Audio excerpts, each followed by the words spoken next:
Welcome to your daily dose of theological German. We are on the 8th installment, working our way through this Paul Tillich article from this book here, The Religious Substance of Culture, and we're just looking at his essay in here on the theology of culture.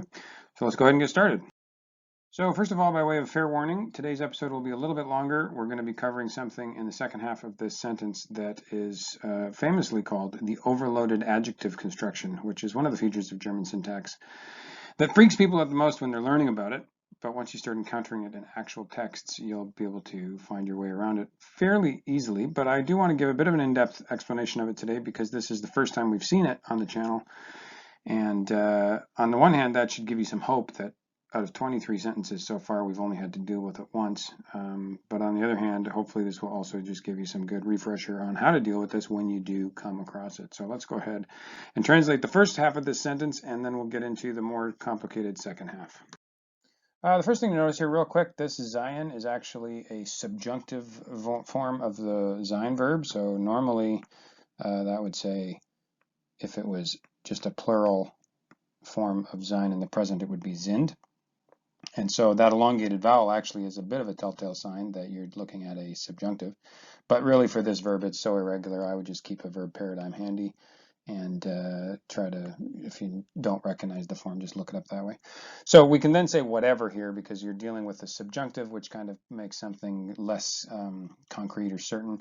So whatever religion and culture might be, and this whole phrase here now becomes the subject of this verb ist. And so you're going to want to resupply it as a pronoun probably to make the sentence flow nicely in English. So whatever religion and art might be, it is not to be found or to be encountered. And this is your classic zu construction, which when you're doing that with a sein verb, you often have to make a passive construction. So it's not to be encountered or found on the path of abstraction.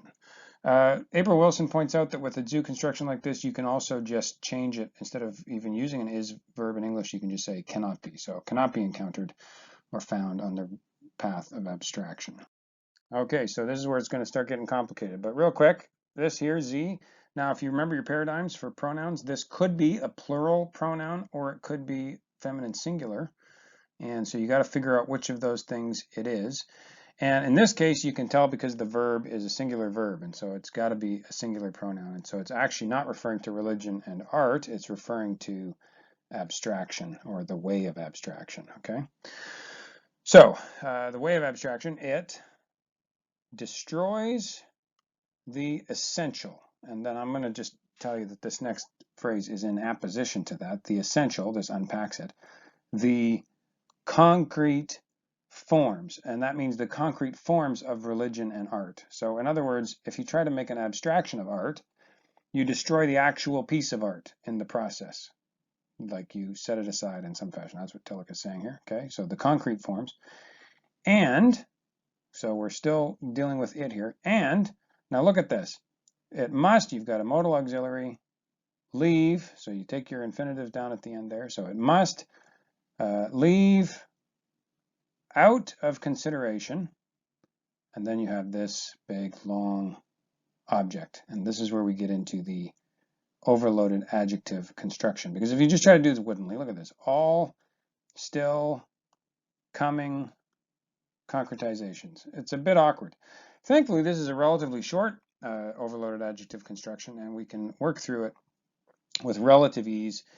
And so even what I'm about to do might seem a bit pedantic because even just translating it woodenly, you kind of get the sense. But I just want to go through what you would typically do here because April Wilson kind of gives this nice four-step process. And so I just want to kind of show you how that would work in this case. So the first step, she says, is that you want to find the modifier that kind of begins the whole thing. So in this case, it's going to be this word here, all. And so usually it's either a demonstrative or a definite article or a word like this, all, something that gives some kind of specification. So it can just be like another adjective altogether, but it's often something like this. So all, that's going to be your first piece. So you want to identify that.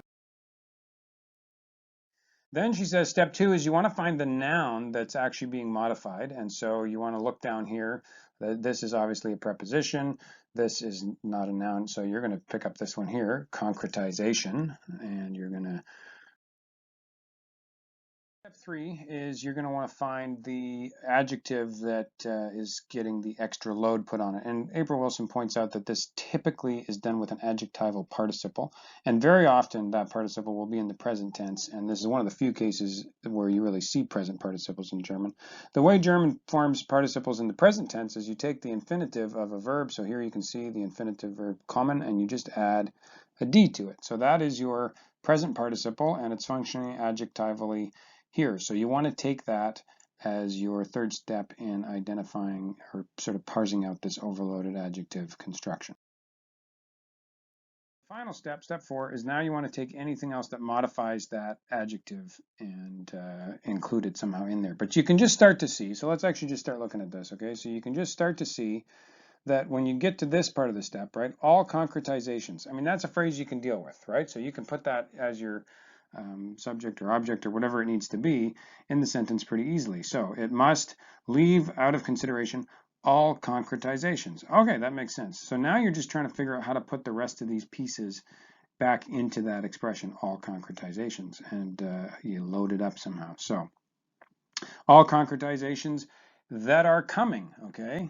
And then you just want to take any modifiers that are going to go with that. So here you're going to have noch. And so let's just pull that down quickly. And what you're left with here basically is an expression, all concretizations that are yet to come or still to come. And so that's how you would do it in English. In English, we usually will use some kind of a relative clause that is an adjectival modifying type of a clause. And so we'll use a word like that to form a relative clause like that. And that's what you need to do in these cases, because if you translate it woodenly, especially as these start to get longer, you're going to have a hard time making sense of it. But if you put it in the way I just did, and you're going to say something like all concretizations that are still coming or still to come, then you'll have a better sense of what's being said. So let's go ahead and just translate this all now from the beginning, and we'll just make perfect sense of it. Whatever religion and art might be, it is not to be found on the path of abstraction. Abstraction, it destroys the essential, that is, the concrete forms, and it must leave out of consideration all concretizations that are yet to come.